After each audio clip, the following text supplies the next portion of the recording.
ठाणे महापालिका हद्दीतील ठाणे परिवहन सेवेचे बस स्टॉप्स गायब झाल्याची तक्रार शिवसेनेतल्या ठाकरे गटाच्या वतीनं करण्यात आली आहे. शिवसेनेतल्या ठाकरे गटाचे पदाधिकारी सचिन चव्हाण यांनी परिवहन अधिकाऱ्यांना या संदर्भात निवेदन दिले. येणाऱ्या काळात लवकरात लवकर बस स्टॉप बनवावेत, अन्यथा भीक मागो आंदोलन करण्याचा इशारा ठाकरे गटाच्या वतीनं देण्यात आलाय.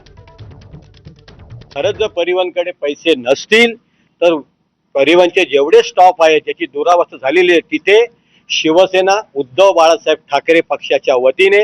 सन्माननीय शिवसेना नेते माजी खासदार राजन विचारे साहेबांच्या मार्गदर्शनाखाली आमचा प्रत्येक कार्यकर्ता स्टॉपवरती भीक मागो आंदोलन करेल,